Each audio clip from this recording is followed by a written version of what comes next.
안녕하세요. 평소 사연 읽어주는 남녀를 즐겨 듣는 청취자입니다. 오늘은 제 이야기를 용기 내어 올려볼까 합니다. 저희 아버지는 가난한 소장농의 막내 아들로 태어났습니다. 가진 것이라곤 날띠 낡은 수저와 비가 오면 빗물이 새고 추운 바람이 불면 바람 한 점 막아주지 못하는 오래된 초가집 한 채뿐이었어요. 매일매일 끼니 걱정을 하며 사는 가난한 집이었습니다. 비록 가난한 집이었지만 아버지는 누구보다 성실하게 농사를 지으시며 언제나 저와 어머니에게 따뜻하게 웃어주시는 저에게는 세상에서 가장 좋은 아버지였습니다. 어렴풋하게 기억나는 아버지는 고된 농사일로 힘드셨을 텐데도 불구하고 언제나 웃으며 저를 안고 어디든 다니셨던 기억이 납니다. 가난했지만 가난을 몰랐던 저는 행복한 유년기를 보냈습니다. 하지만 어느 날 여름 장맛비가 너무 심하게 내리던 날이었어요. 아버지는 추수를 앞둔 벼농사를 망칠까봐 걱정이 많으셨고 그날도 논을 살펴보시러 나가셨다가 화를 당하셨습니다. 급하게 불어난 물에 휩쓸리셨죠. 저희 아버지의 시신은 3일이나 지나서야 마을에서 한참 떨어진 곳에서 발견이 되었습니다. 그날 아침 아버지는 저에게 줄 꽃모자를 만들어주시고 이른 아침 나가셨던 기억이 아직 생생하게 납니다. 어린 저는 그 당시 무슨 일인지 잘 알지 못했어요. 시간이 조금 지나서야 어머니의 통곡 소리와 저희 집에 찾아온 마을 어르신들의 대화에서 알 수 있었죠. 아버지는 이제 다시는 볼 수 없다는 것을요. 저희 어머니는 아버지와 같은 마을에서 태어나 어린 시절부터 아버지를 알고 지냈었다고 합니다. 원래 집에서 정해둔 짝이 있었지만 어머니는 아버지를 사랑해서 집안의 반대에도 불구하고 아버지와 결혼을 하셨다고 해요. 아마도 반대의 큰 이유는 가난이었을 겁니다. 어머니는 그 일로 집안에서 내쳐졌으며 결혼 이후 친정과는 거의 왕래를 하지 못하셨다고 합니다. 어머니는 아버지가 돌아가시고 오래 슬퍼하시지도 못하셨어요. 당장 자식의 끼니 걱정에 슬퍼할 겨를도 없이 일을 하셔야만 했죠. 제 어린 기억에도 어머니는 안 해본 일이 없을 정도로 이 일 저 일 가리지 않고 하셨던 것 같아요. 워낙 자존심이 강하셨고 대나무 같은 분이셔서 그렇게 힘든 상황에서도 친정집에 도움을 구하시지는 않았습니다. 어머니는 일을 하시고 늘 늦게 집에 들어오시곤 했습니다. 저는 하루 종일 집에서 혼자 놀았고 늦게 돌아오시는 어머니와 놀고 싶어서 아무리 피곤해도 잠들지 않고 어머니를 기다리곤 했어요. 그러면 어머니는 언제나 옥수수나 감자 같은 먹을 것을 품에 들고 오셔서 저를 주곤 하였죠. 힘들게 일하고 돌아오셔서는 쉬시지도 못하고 저에게 여자도 공부를 잘해라 나중에 네 꿈을 펼칠 수 있다며 한글과 산수 등을 가르쳐 주셨습니다. 저는 그런 어머니와 함께하는 밤 시간이 너무 좋았어요. 언제나 어머니 품에서 나긋한 어머니 목소리를 들으며 잠들곤 하였었죠. 어머니는 제가 국민학교를 다니던 어느 날 더 이상 일을 나가시지 않으셨습니다. 몸이 안 좋아지셔서 하루 이틀씩 일을 못 나가시더니 어느 날부터는 일을 그만두고 집에만 있으셨죠. 어머니는 많이 마르셨고 쇠약해져 있었어요. 저를 키우기 위해서 주말에도 쉬시지도 못하고 일만 하셔서 병이 생기셨죠. 저는 그런 어머니에게 앞으로 하루에 밥도 한 번만 먹고 학교도 안 다닐 테니 이제 힘들게 일하지 말고 집에서 쉬라고 했습니다. 어머니는 그런 저를 따뜻하게 꼭 안아주시며 아무 말씀도 하지 않으셨어요. 그리고 며칠이 지나지 않아 저희 집에 한 남자가 찾아왔습니다. 그 남자는 저희 어머니에게 누이라고 불렀고 어머니는 저에게 그 남자를 외삼촌이라고 소개해 주었습니다. 태어나서 처음 보는 어머니 친가 쪽 가족이었어요. 외삼촌은 신기한 서양 과자들을 가득 싸와 저에게 주었고 어머니가 있는 방에 들어가 조용히 어머니와 대화를 나누셨어요.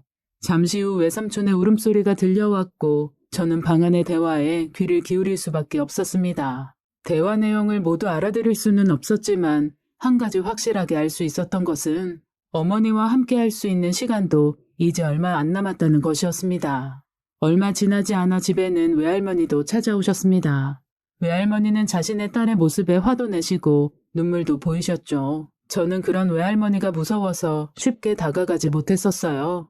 그렇게 매일매일 처음 보는 어머니 가족들이 찾아왔고 의사 선생님들도 집으로 자주 찾아왔습니다. 저는 어머니 가족들이 찾아오는 이유를 알 수 있었습니다. 어머니가 많이 아프셨던 거죠. 저는 제가 울면 어머니가 더 힘들어 하실까봐 언제나 화장실에 가서 숨죽여 눈물을 흘렸어요. 그리고 어머니 앞에서는 과장되게 재롱을 피우곤 하였죠. 어머니는 그런 저를 보며 언제나 환하게 웃어주셨고 매일매일을 저에게 사랑한다는 말을 해주셨습니다. 그러던 어느 날 어머니는 저를 꼭 안아주며 우리 아가 울고 싶으면 엄마 앞에서 울어도 된단다 라고 하셨고 저는 그날 참아왔던 눈물을 어머니 품 안에서 쏟아내었습니다. 어머니 품에서 잠들며 어머니는 저에게 아버지와의 사랑 이야기와 저를 처음 가졌을 때 이야기들을 많이 해주셨고 조심스럽게 어머니 자신은 이제 곧 아버지가 있는 곳으로 떠난다는 이야기도 해주셨습니다. 그러곤 저에게 외삼촌이 저를 대신 키워줄 것이고 어디서든 언제나 공부를 열심히 하라고 당부하셨어요. 그렇게 어머니는 그 달을 넘기지 못하시고 저를 홀로 남겨둔 채 아버지 곁으로 떠나셨습니다. 어머니에 대한 애정이 각별했던 저에게 어머니를 다시 볼 수 없다는 사실은 감당할 수 없는 슬픔이었죠. 이후로 저는 외삼촌 집에 들어가서 살게 되었습니다. 어린 나이에 부모를 모두 잃은 저를 외삼촌과 외숙모는 세심하게 챙겨주셨고 제가 상처받지 않도록 많은 부분에서 노력해 주셨습니다. 제가 공부를 이어갈 수 있도록 많은 지원을 해주셨고요. 외삼촌에게는 제 또래의 아들이 있었는데 어떠한 편애도 없이 저를 자식처럼 잘 키워주셨습니다. 덕분에 어머니를 잃은 제가 길을 잃지 않고 살아갈 수 있었죠. 저에게는 은인과 같이 좋은 분들이었습니다. 외삼촌은 규모가 큰 주물 공장을 운영하고 있으셨습니다. 사업을 잘하셔서 집도 좋았고 좋은 차에 기사와 가정부 이모까지 두고 사셨어요. 그런데 제가 중학생이 되는 해부터 삼촌의 사업이 많이 어려워지고 주변 여러 곳에 돈을 빌리시기 시작했어요. 그리고 다음에 어려워질 대로 어려워진 공장은 결국 문을 닫게 되었습니다. 매일같이 집으로 빚쟁이들이 찾아와서 행패를 부리는 것이 일상이 되었죠. 결국 버티지 못한 외삼촌은 어느 날 밤에 빚쟁이들 눈을 피해 몰래 떠나게 되었습니다. 하지만 저도 데리고 도망갈 수 없었죠. 외삼촌은 저에게 신문지에 쌓여있는 돈다발을 쥐어주었습니다. 그 돈은 돌아가신 어머니가 남겨주신 돈이었다고 했죠. 아무리 사업이 어려워졌어도 그 돈은 절대 건들 수 없다고 했어요. 제 손을 잡고 미안하다고 연신 고개를 숙여 눈물을 보이셨었습니다. 외삼촌은 그날 밤 자신의 가족과 함께 떠나셨고 저는 어머니와 같이 살았던 집으로 다시 돌아갔어요. 다시 혼자가 되었죠.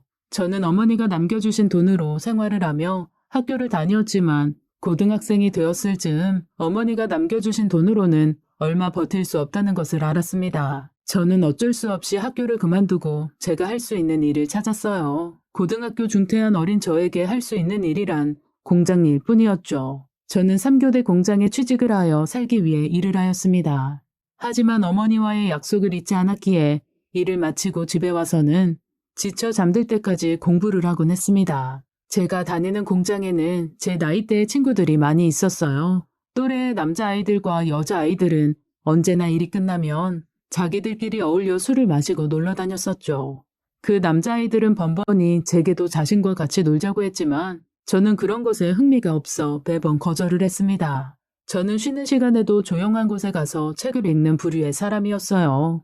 그런 저의 모습이 남자 무리 중 몇 명에게는 보기 싫었었나 봐요.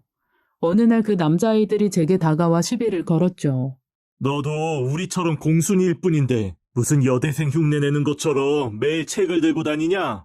라면서요. 그러곤 제 책을 빼서 공장 옆에 있던 소각장으로 던져버렸습니다. 화가 났지만 소심한 저는 아무 말도 할 수 없었어요. 그런데 그때 다른 남자 한 명이 저에게 다가와 제 편을 들어주었습니다. 낮에는 일을 하고 밤에는 공부하는 친구를 존경하지 못할 망정. 어디서 폐악질이야? 안녕하세요. 라고요. 그러고 그 둘은 그 자리에서 크게 몸싸움까지 하기 시작했어요. 싸움은 많이 커졌고 공장에 나이 많은 어른들이 와서야 간신히 싸움은 끝이 났습니다. 공장 어른들은 제게 시비를 건 남자아이들을 크게 혼내셨고 다행히도 그 뒤로는 저를 건들지 않았습니다. 저는 다음날 일이 끝나고 저를 도와준 남자아이에게 약을 주기 위해 찾아갔어요. 저 때문에 싸움이 일었고 얼굴에 상처도 많이 생긴 것이 무척이나 마음에 걸렸었거든요. 저는 조심스럽게 약을 건네주었고 약을 받은 남자아이인 기뻐하면서 저에게 책을 건네주었습니다. 그 책은 그날 저에게 시비를 건 남자아이가 소각장으로 던져버린 책과 같은 것이었어요. 이 책인 줄 어떻게 알았냐고 물어보니 그날 밤에 소각장을 밤새도록 뒤져서 타다 남은 책을 찾았다고 하더라고요.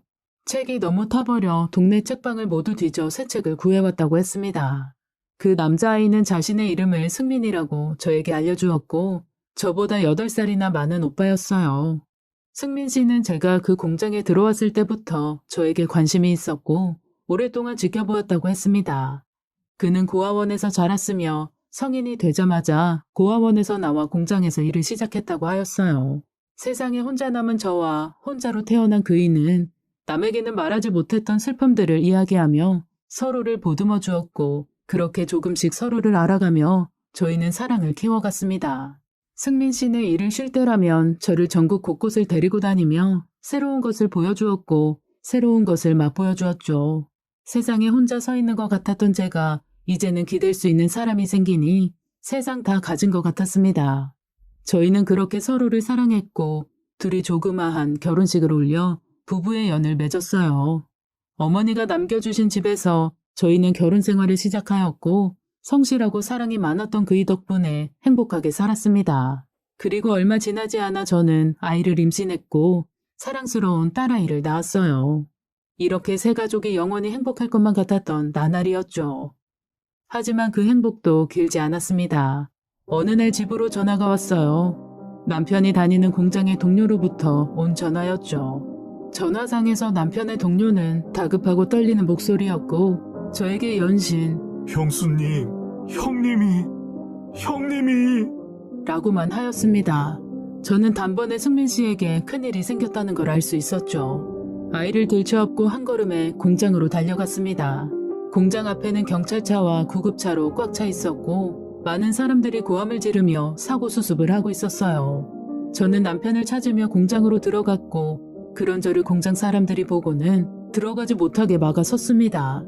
저는 우리 애 아빠가 어디 있냐며 소리쳤고 공장 동료들은 아무런 대답도 못한 채 그저 저에게 미안하다는 말만 하였죠. 멀리서 보이는 사고 현장에는 많은 핏자국이 흐르고 있었어요. 구급차의 번쩍이는 불빛과 사람들의 고함 소리로 시끄러웠는지 등에 업고 있는 아이는 연신 소리를 지르며 울어대었죠. 저는 아이의 귀를 살포시 막아서 안아주곤 그 자리에 주저앉아 제발 승민 씨 좀 찾아주세요. 제발 승민 씨 좀 찾아주세요. 라고 연신 외치며 눈물을 흘렸습니다.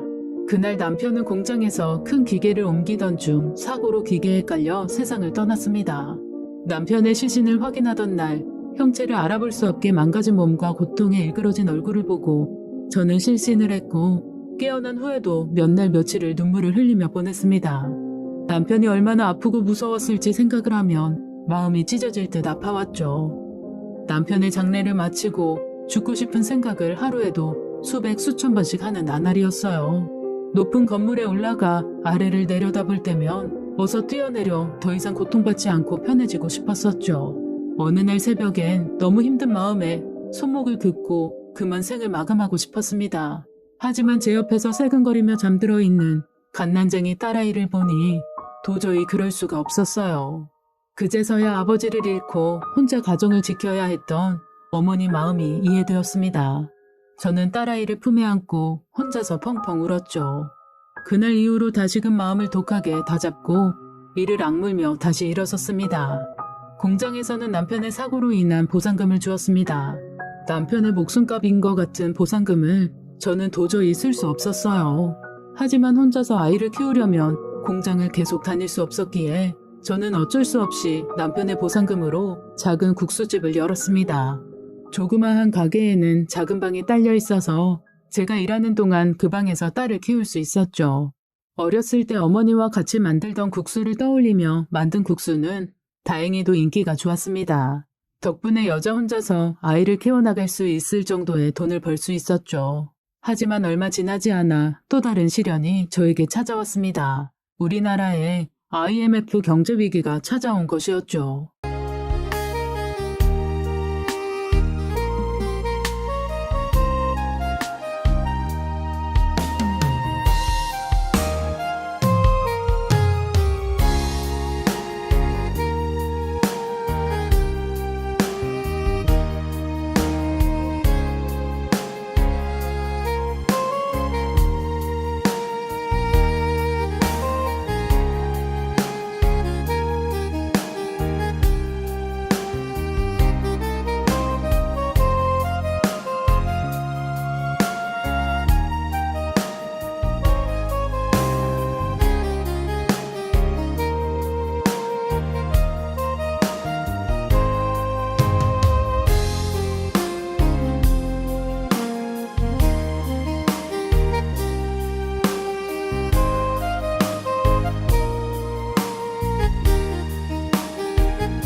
손님으로 언제나 꽉 차 있던 작은 가게는 IMF 이후 거짓말같이 손님들이 발길을 끊었습니다.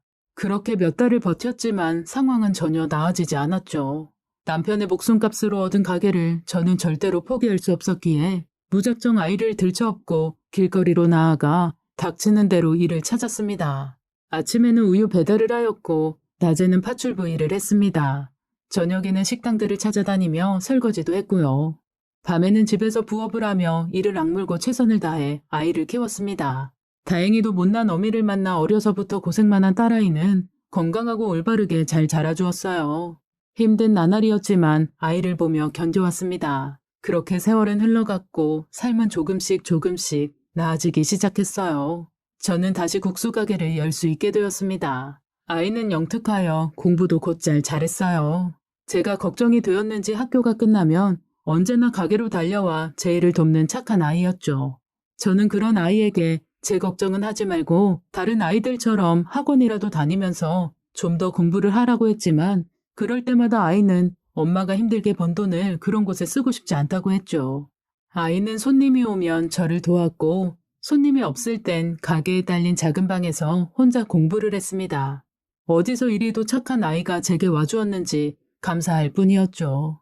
그러고 어느덧 유난히도 추운 겨울이 찾아왔고 딸아이는 수능시험을 보았습니다. 밤사이 하얗게 내린 눈을 밟으며 저와 딸아이는 많은 이야기를 하며 시험장까지 걸어갔죠. 딸아이는 시험장 문 앞에서 제 손을 잡으며 저에게 말했어요. 어렸을 때 자기를 어루만져주던 엄마의 하얗고 부드러운 손이 어느덧 이렇게 거칠고 투박한 손이 되었냐며 이제 자신이 사회인이 되면 더 이상 엄마 고생을 시키지 않겠다고요. 시험장을 걸어 들어가는 딸아이의 뒷모습을 보니 번듯하게 해준 것도 없는 어미 밑에서 저렇게 잘 자라주었다는 생각에 눈물이 많이 났습니다. 딸아이는 좋은 점수로 수능을 잘 보았고 그리고 자기가 원하던 의대에 들어갔습니다. 그날은 저도 어찌나 기쁘던지 잔치 음식을 준비하여 가게에 오는 모든 손님에게 무료로 식사를 나눠드렸어요. 자주 오시던 단골 손님들도 평소에 딸아이 모습을 봐온 터라 자신의 일처럼 많이들 축하해 주셨습니다. 딸아이는 장학금을 받고 기숙사 생활을 하며 대학을 다녔어요. 가끔은 매일 함께하였던 아이의 빈자리가 조금은 텅 비어 보이기도 했지만 안녕하세요.